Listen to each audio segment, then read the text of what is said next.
Bloodline reunion? Jimmy calls Solo. Solo's big choice. The family returns? Bloodline drama explodes. What if the biggest threat to the bloodline wasn't an enemy from outside the family, but the family members themselves finally deciding whether they belong together or not? And what if Jimmy Uso's latest message to Solo Sikoa wasn't just a simple conversation, but the first sign that one of WWE's most dominant factions could be heading toward a reunion nobody saw coming? For years, the Bloodline has been one of the most talked about stories in WWE. It has been filled with power struggles, betrayals, loyalty tests, and moments where fans were left wondering who was really in control. But now, something interesting is happening.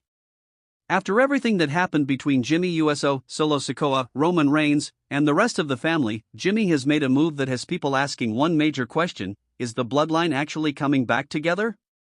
Because let's be honest, nobody expected this.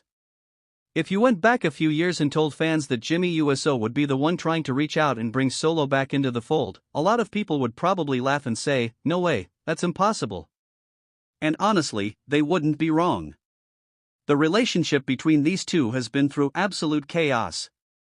But that's what makes this story so interesting. In WWE, sometimes the biggest moments don't happen when someone throws a punch or wins a championship. Sometimes it happens with a simple conversation. A look. A few words. A decision that changes everything. And that's exactly why Jimmy Uso's message to Solo Sikoa has created so much attention. For a long time, Solo wasn't just seen as another member of the family. He became someone who wanted to prove he was more than just Roman Reigns' backup.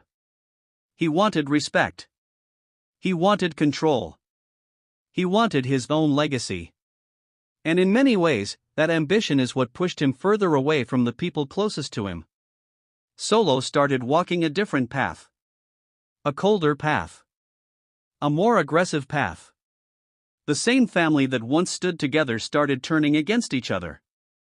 And fans watched as the cracks became impossible to ignore. But here's the interesting part. Was Solo really trying to destroy the bloodline? Or was he trying to become the person he believed the bloodline needed? Because sometimes in wrestling, the person who looks like the villain is the person who thinks they're doing what's necessary. That's what makes these stories so fun. Everyone thinks they're right. Everyone has their own reason. And somewhere in the middle is the truth. Jimmy Uso understands that better than anyone. Jimmy has always been the emotional side of the bloodline. The one who questioned Roman's decisions. The one who wanted his family back before the power and politics took over. He wasn't interested in being a soldier forever. He wanted to protect the bond that existed before everything became about control. And maybe that's why Jimmy reaching out to Solo matters. Because Jimmy isn't just talking to Solo Sikoa, the dangerous enforcer. He's talking to his family. The same family they both came from. The same legacy they both carry. The same bloodline that connects them whether they like it or not. And that creates a very complicated situation. Because imagine being Solo for a second. You spent all this time proving you're not living in someone else's shadow. You built your own reputation. You became feared. You became someone people couldn't ignore. Then suddenly, someone from your past comes back and says, "Maybe we should work together again." Would you trust that? Would you believe it?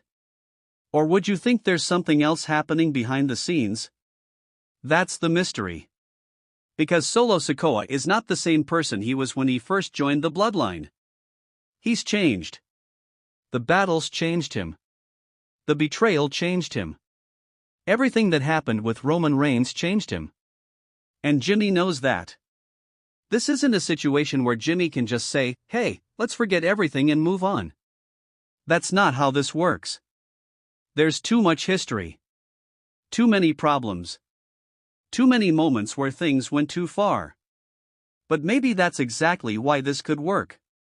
Because the strongest reunions usually don't happen when everything is perfect. They happen when people admit things are broken but decide they're worth fixing. And honestly, that's what makes the Bloodline story different from a normal wrestling faction story. Most groups break up, fight, and then disappear. But the Bloodline feels more like a family drama. It's messy. It's emotional. It's full of people who love each other but also hurt each other. Basically, it's like a family dinner where everyone says they're fine but you can feel the tension from across the room. Except instead of arguing over who forgot to bring food, they're arguing over control of WWE. Small difference. And now the big question becomes, where does this leave Solo? Because if Solo accepts Jimmy's offer, that changes everything. A reunited Bloodline would immediately become one of the most dangerous forces in WWE again. Jimmy's experience, Solo's aggression, and the history between them could create something even bigger than before. But if Solo refuses? That could also tell us a lot. Because rejecting Jimmy wouldn't just be rejecting an alliance. It would be Solo saying he is completely done with the old Bloodline and ready to create something new. And that possibility is just as interesting. Maybe Solo doesn't want to go back. Maybe he believes the old Bloodline failed because they were too focused on one person's leadership. Maybe he wants a new version where he is the one calling the shots. And let's talk about that for a second because Solo has always had this quiet confidence. He's not someone who needs to scream every second to prove he's dangerous. Sometimes the quiet ones are the ones you need to watch. You know that person who sits in the corner and says nothing, and everyone thinks they're harmless? Then 5 minutes later they're the one causing the biggest problem? Yeah, that's Solo. But Jimmy has something Solo can't ignore. Family. That word has been the foundation of everything. The Bloodline was never just about championships or power. It was always about respect, tradition, and who gets to carry the family name forward. And maybe Jimmy understands that no matter how much they fight, no matter how far they go, they are still connected. That's why this potential reunion feels different. It's not about forgetting the past. It's about deciding what happens next. And fans have already started debating what this means. Some believe this could be the beginning of the Bloodline coming together again. Others think Solo is too far gone and Jimmy's attempt might only make things worse. And honestly, both sides make sense. That's the beauty of this story. There's no obvious answer. There's no easy hero or villain. Just a family trying to figure out if they can survive everything that happened. So now I want to hear from you. Do you think Solo Sikoa should reunite with Jimmy USO and rebuild the Bloodline? Or do you think Solo should stay on his own and continue creating his own legacy? Drop your thoughts in the comments because this is one of those WWE situations where every fan has a different prediction. If you enjoy deep WWE breakdowns, storyline theories, and all the drama behind the biggest moments, make sure to subscribe and turn on notifications so you don't miss the next video. Also, hit that like button because it helps more wrestling fans find these discussions. Because at the end of the day,